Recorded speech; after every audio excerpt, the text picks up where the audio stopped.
asalaamaaleykum mbokk yi na ngeen def yeneen si jàmm voilà man la Asta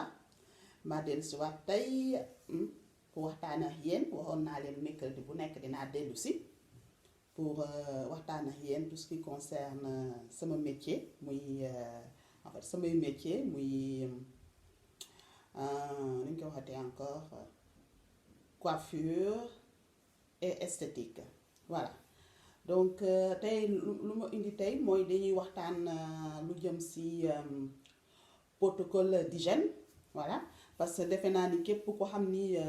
pour tout ce qui concerne les métiers de la coiffure ou l'esthétique mooy métier yi nga xamante ne ni dañuy faral di dalal ay clients c'est dans les espaces que ce soit salon de coiffure ou institut de beauté ou même spa voilà dañuy dalal ay clients. Donc ku wax dalal ay clients wax différentes personnes parce que kenn xamul nit ki fu mu jóge ak lu mu indaale voilà donc loolu moo tax ni protocole d'hygiène am solo lool voilà donc lu jëm ci métier coiffure walla esthétique protocole d'hygiène bi mooy surtout raxas loxo yi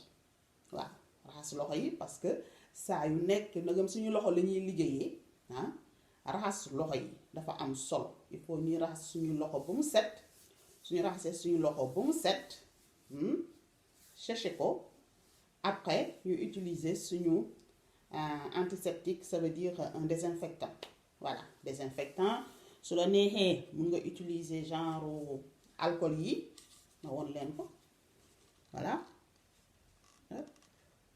alcool su la neexee nga utiliser antiseptique comme temps yi defe naa temps yi moom ñëpp xam nañ ko dafa mel ni un peu voilà temps yi moom ñëpp xam nañu genre bi pour désinfecter les mains voilà donc loolu daal moo ci am lu gën a lu am solo donc soo paree ci loolu nu ngi koy waxatee encore toujours sur le protocole d'hygiène surface espace bi mooy liggéey ça veut dire su nekkee dans les salons de coiffure fauteuil il faut nettoyer désinfecter raxas ko désinfecter ko pour chaque client waaw les bacs ou shampoing aussi pareil raxas désinfecter pour chaque client voilà donc et aussi le surface aussi parce que soo daggee karaw ba pare wala soo lettee mèche ba pare il y a plein de petites cheveux mèches ak yooyu toujours da ngay bale passer un coup de serpillière voilà après nga dalal prochaine client bi voilà nouveau aussi en coiffure ciseaux peigne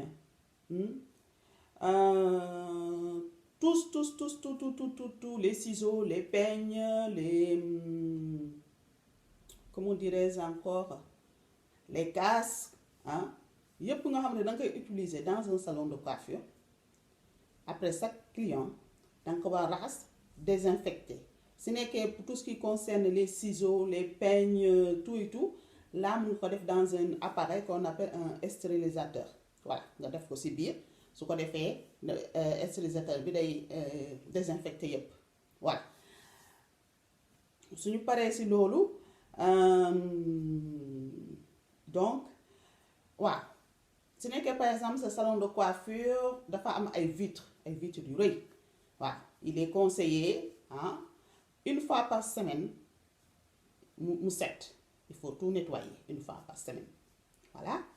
léegi ñu jublu léegi si tout ce qui concerne par exemple quand soo utiliser par exemple ay bigouji oui bigouji bouclé yi defe naa bigouji voilà c'est quand soo utiliser bigouji après chaque client il faut dindi karaw yi xamante ne day des toujours si kii yi rouleau yi ba pare nga raxas ko désinfecter aussi voilà parce que rouleau yi mooy li nga xamante ne da nga koy rouler tu le roules mais day dem ba des ba laal cuir chevelu client bi da nga koy rouler day dem ba laal cuir chevelu client bi su nekkee client bi par exemple dafa am ay crasse su nekkee client bi par exemple dafa am teeñ su nekkee client bi par exemple dafa am des anomalies sur le cuir chevelu su nekkee biguju boobu doo ko raxas désinfecté soo ko utiliser si beneen client boobu dina soit dina attraper teeñ wala karaasi wala ay anomalies yooyu nga xamante ne moo am si cuir chevelu bi donc c'est vraiment très important le protocole d'hygiène ça moom c'est très important parce que mooy li nga xamante ne moo lay différencier entre yow sa salon ak salon keneen waaw parce que sa salon nit ñi suñu ñëwee par exemple si salon bi ñu fekk ni salon bi dafa set amul dara lu ñu siy wax set wicc ñu gis ni par exemple saa yow paree si moom day gis ni nga raxas ciseaux yi désinfecté saa yow paree si rouleau yi day gis ni danga koy kii dindi karaw bu mu set raxas désinfecté wala def ko si sa appareil pour désinfecter client boobu day naan fii moom fii laay ñëw saa yu ne waaw parce que gis na ni franchement niveau hygiène yaa ngi si vraiment si au niveau voilà léegi ñu jëm si léegi si tout ce qui concerne ñu ko xatee encore l'esthétique voilà donc l'esthétique c'est aussi la même chose sauf que l'esthétique il y a beaucoup plus de choses voilà dans l'esthétique par exemple les espaces séparés après chaque client tu dois nettoyer la table de soins désinfecter ba pare recouvrir ton linge et changer le linge après chaque client il faut changer le linge voilà ce n'est que par exemple le linge pour tout le temps amoo linge yu bëri ou le fait que saa yu nekk ngay changer linge bi sa linge bi bu nga yoree que ce soit les draps pour les tables de soins les serviettes du la doy dans ce cas-là il faut opter sur les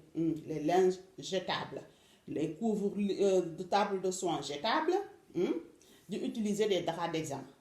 waaw draps d'examen yi je pense que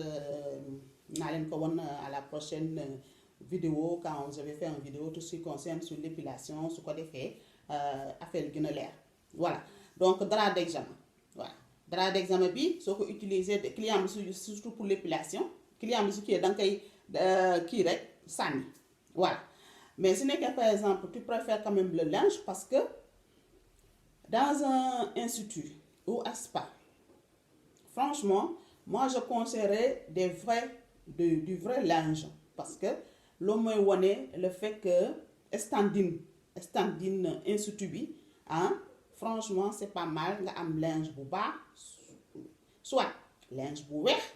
te linge bi su naree weex il faut prévoir muy continuer di weex bu mu am ay taches bu mu am ay affaires yu jaune bu mu am ay affaires yu kenn xamul bu mu am ay résidus de cire buy des ci linge yooyu noonu non linge boobu dafa war a set wicc immaculé comme on dit waaw linge boobu loolu la war a def léegi moi je conseille toujours si lu ma xalaat bon voilà si nekkee par exemple linge bu weex bi en règle générale c'est très beau macha allah linge bu weex bi moom macha allah dafa rafet waaw mais il faut nga mun ko garder mu weex tàll saa yu nekk bés bu nekk en sachant que da ngay ubbi tous les jours 6 jours sur 7 ou 5 jours sur 7 ou je ne sais pas quoi donc il faut nga prévoir linge bu bëri maintenant si nekkee par exemple si nekkee yow donc yow yaay liggéey ci sa institut ça va ça peut mun nga ko gérer parce que après un client nga changer munoo jël plusieurs clients à la fois mais si nekkee par exemple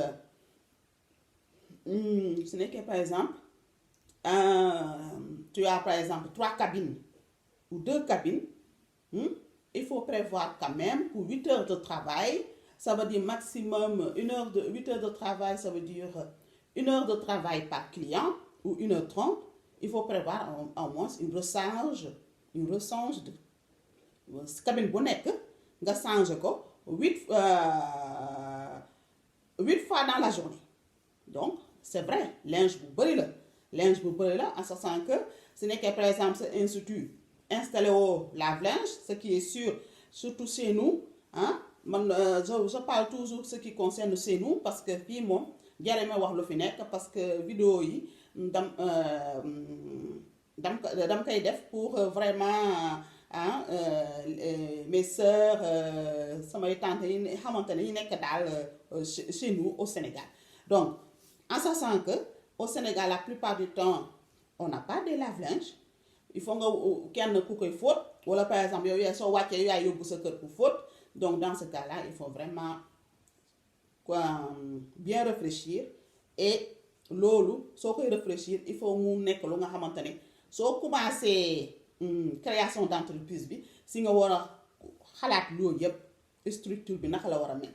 Voilà pour protocole d'hygiène bi mu gën a simple si yow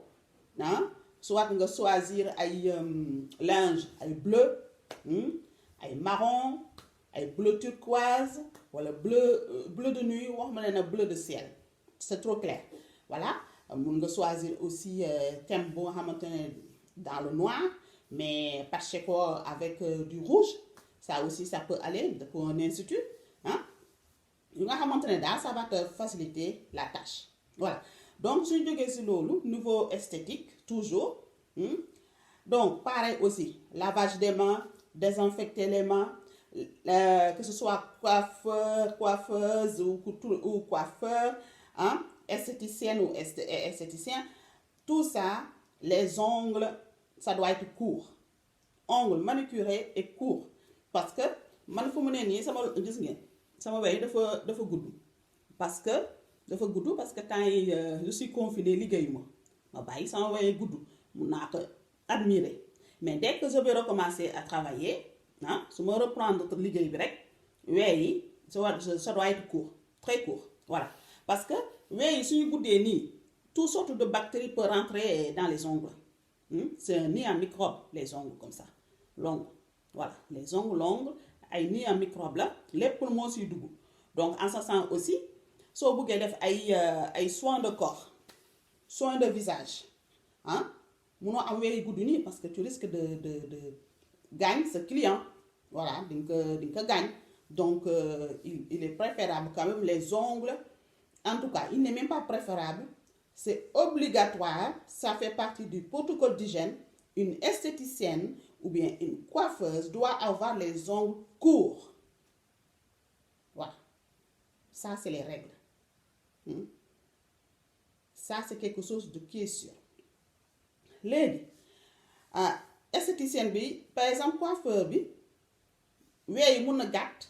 waaye mun na def émail su bëggee mun na def émail mun na def prothésis ongulaire mun na ko def coiffeur bi mais esthéticienne bi munul def loolu yëpp. Esthéticienne bi munul def émail munul def ay prothésis ongulaire, c'est non esthéticienne bi munu ko def parce que esthéticienne bi nagam moom loxo yi moom lay utiliser di laal kanamu nit ñi ah di laal yaramu nit ñi ah di laal bët yi di laal des fois tuñ yi. Les ongles doivent être courts, pas de gel, pas de vernis. Voilà. Par exemple une esthéticienne su nekkee da nga war a dem passer sa examen tu as les ongles longs et vernis ou des prothéses ongulaires, tu risques d'être pénalisé. Voilà, ça c'est les règles. Donc loolu moom lu leer. Donc tout ce qui concerne le matériel pour l'esthéticienne, les spatules pour l'épilation, les pinces à épiler, les pinceaux pour le maquillage, les matériels pour les soins de visage, les coupelles, les spatules, hein, les appareils comme le Luca, comme le Vaporzone, les ultrasons, tout ça c'est des matériels. Avant de commencer, il faut veiller pour que ce soit nettoyé et désinfecté après chaque utilisation. Voilà loolu nag defe naa lu leer la waaw bon vidéo bi nag xam naa moom gudd na donc loolu daal moo gën a am solo dans le protocole d'hygiène. Par exemple yow mi nekk par exemple esthéticienne karaw bi que sama karaw bi nu mu ko bàyyee nii tu peux pas, comme sama karaw bi nu mu ko bàyyee nii tu peux pas avoir des cheveux comme ça. L'esthéticienne doit toujours avoir les cheveux attachés. Les cheveux attachés, si ils sont longs, ça doit être attaché. Faire un chignon, voilà, le chignon. soo bëggee chignon bien sûr mun nga chignon mun nga teg greffage mais toujours attaché chignon su nekkee sa karaw na dafa gàtt mun nga bàyyi noonu su nekkee mënoo leen attaché mun nga bàyyi noonu par exemple man sama karaw bi guddul trop donc par exemple nii mun naa ko dem liggéeyee y a pas de souci waaye su nekkoon sama karaw bi dafa egsi ba fii dans ce cas là je suis obligée il faut ma koy takk waaw may takk di chignon voilà. L'esthéticienne doit être maquillée voilà pas nag maquillage yi nga xamante ne mais ni da ngay dem ngénte wala comme mais ni da ngay dem mariage hein il faut un maquillage jour voilà il faut un maquillage jour avec obligatoire 2 fards à paupières mat de préférence pas pailleté pas irisé mat tu peux aussi faire ton teint hein mascara voilà tout ça tu peux mais l'esthéticienne doit être maquillée pour aller au boulot parce que quand même il y a une image am nga image bi nga xamante ne ni moom ngay renvoyer voilà donc dangaa war a nekk correct sol lu kii lu baax hein pantalon disons tailleur si c'est possible pantalon tailleur si nekkee au boulot vous avez des blouses donc c'est les blouses là si nekkee si liggéeykat ba am ngeen blouse yooyu moom ngay sol ah normalement esthéticienne warul dem fu muy liggéeyee ak jean ça colle pas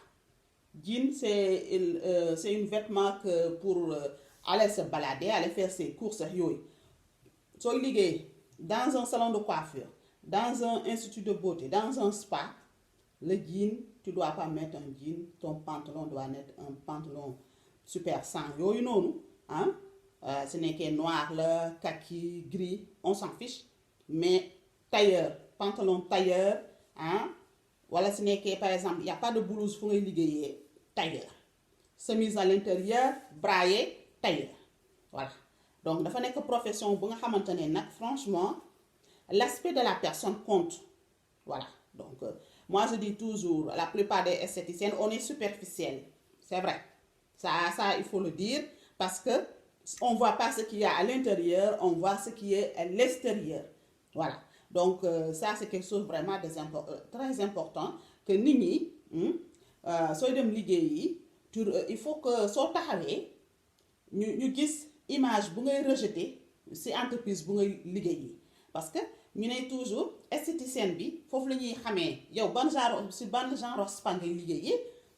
wala ci ban genre institut ngay liggéeyee wala ci ban genre barrage ongle ngay liggéeyee ah wala ci ban genre barre à prothésis ongulaire ngay liggéeyee parce que soo taxawee on peut quand même savoir dans quel rang tu es voilà donc loolu nag affaire yu am solo la donc loolu laa leen indiloon tey su ko defee ñëpp ñu nga xamante ne ay esthéticienne lañu ay coiffeuse lañu ñu xam ni franchement loolu yëpp dafa important ci suñu métier bi nga xamante ne c'est un métier de rêve c'est vrai mais avec ses contraintes et avec ses avantages voilà donc mais yooyu yëpp daal dafa war a nu ñu ko xetee dugg ci biir voilà loolu yëpp daal dafa war a dugg ci biir su ko defee ko métier bi dina jéem a am valeur dina jéem a am valeur su ko defee franchement métier bi nga xamante ne depuis toujours et ce sera depuis voilà l'avenir aussi voilà mooy métier bi nga xamante du mus a réer voilà métier de la beauté moom du mus a réer mu nekk coiffure esthétique prothésis ongulaire ak yooyu yëpp malgré ñu bari la ñu munti wax ci affaire métier boobu noonu que ñun jigéen ñi dañaa artificiel du gën a fee gën a fee mais bon yàlla moo ñu mayee noonu ñuy defar saa yu nekk suñu yaram tak voilà donc loolu lu am solo la mooy métier bi nga xamante ne nii franchement soo si jubloo correctement mun nga si gis sa bopp bu baax a baax parce que les femmes même maintenant les hommes en demandent tout ce qui concerne góor yi léegi soins de corps yi gommage yi massage yi góor yi léegi dañuy dem même les soins de visage góor yi maintenant dañuy dem dans les instituts voilà donc defe naa aussi chez nous aussi c'est pareil voilà donc fii laa yem ak yéen xam naa vidéo bi moom gudd na lool di leen souhaiter une très bonne journée au Sénégal et partout dans le monde. Hein. Je souhaite tout le monde une très bonne journée. Hein. Donc, mercredi prochain, prochaine vidéo. Hein, dans ce mercredi prochain, bon, comme na voilà. Dañuy jéem a xool naka la ñuy def. Voilà. Dañuy jéem a xool daal, disons que comme ban genre vidéo lay def mercredi prochain. Voilà. Je pense que plutôt mercredi prochain, je dirais plutôt jeudi prochain, parce que là, à partir de samedi, je devrais reprendre le boulot. Voilà, puisque c'est les jeudis que je ne travaille pas. Donc, jeudi prochain, nouvelle vidéo, Inch'Allah. Voilà, donc comme ça, on pourra parler du temps. Là, on va travailler pour le temps. Voilà, l'idée c'est fond de temps, comment appliquer son fond de temps, Inch'Allah. Ce qu'on a fait, nous commençons à faire tout ici, genre bobu non. Voilà, donc, nekk naa de pal di wax rek, hein? Pour ñu ma xamul nag man maay Asta Badji, hein? Voilà, donc maa ngi naan bienvenue sur ma chaîne YouTube Mamy Camara, hein? Chaîne bi noonu laa ko tuddee Mamy Camara parce que ma grand-mère Kouta Camara le tuddoon, donc c'est un petit clin d'œil pour ma grand-mère. Voilà, Mamy Camara, donc j'ai trouvé que ça sonne très bien, j'aime bien ce nom de la chaîne. Voilà, donc ce n'est que yaa ngi soog a ñëw si sama vidéo sama chaîne bi man Asta laa tudd Asta Badji, esthéticienne là, coiffeuse là, fii nii France donc disons que chaîne bi daal mooy chaîne bi nga xamante ne qui va parler de tout ce qui concerne la beauté de la femme, tout ce qui concerne sama métier, sama ñaari métier yooyu noonu lépp lu ma xam ma partager ak yéen lépp loo leen xam ngeen partager ko ak man su ko defee Sénégal jëm kanam. Voilà, donc je vous souhaite à tous une très bonne journée et donc à la prochaine, bye.